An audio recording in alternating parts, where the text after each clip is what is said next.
சுமார் 60 கோடி செலவுல DRDO அப்படின்ற பாதுகாப்பு ஆராய்ச்சி மற்றும் மேம்பாட்டு அமைப்பு அதிநவீன தாக்குதல் துப்பாக்கியை அறிமுகப்படுத்தியிருக்காங்க.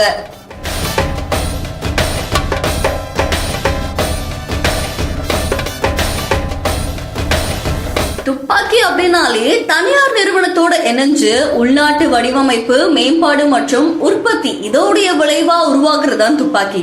அப்படி ஆயுத படைகள், துணை ராணுவ பிரிவுகள் மற்றும் மாநில காவல்துறையோட செயல்பாட்டு தேவைகளை பூர்த்தி செய்யற விதமா உக்ரம் அப்படின்ற துப்பாக்கி ஒண்ணு தயாரிக்கப்பட்டிருக்கு.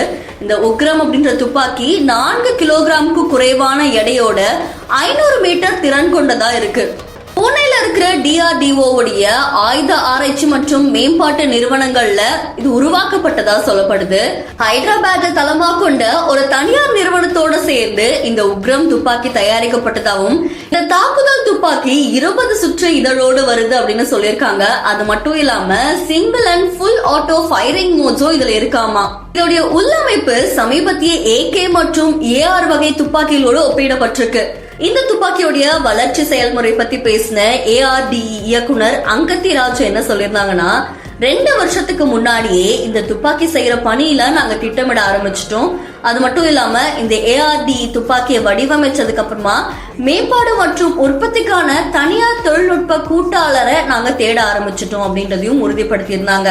இந்த துப்பாக்கியுடைய அடுத்த கட்ட நடவடிக்கை பத்தி ராஜு அவர்கள் சொல்லும் போது, இதோடைய சோதனையோடைய ஒரு பகுதியா உக்ரங்கள்ல இருந்து ஒரு குறிப்பிட்ட எண்ணிக்கையிலான சுற்றுகள் நிறுத்தப்படாம சுடப்படும். பொதுவா ஒரு துப்பாக்கியை தயாரிக்கிறாங்கன்னா அதுல பல விதமான சோதனைகளை மேற்கொண்டிருப்பாங்க. அந்த மாதிரி இந்த உக்ரம் துப்பாக்கியை எப்படி செயல்படுத்திருக்காங்கன்னா, பாலைவனம் மாதிரியான பல்வேறு வானிலை மற்றும் புவியியல் சூழ்நிலைகள்ல இந்த துப்பாக்கிய சோதனைப்படுத்தினதா சொல்லப்படுது.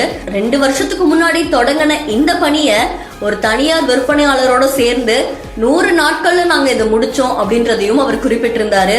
60 கோடி செலவுல இந்திய ராணுவத்துக்காகவே தயாரிக்கப்பட்டிருக்கிற இந்த உக்ரம் துப்பாக்கி செயல்முறைக்கு வரும்போது சிறந்ததா அமையும் அப்படின்றதையும் அவர் எடுத்துரைச்சிருக்காங்க.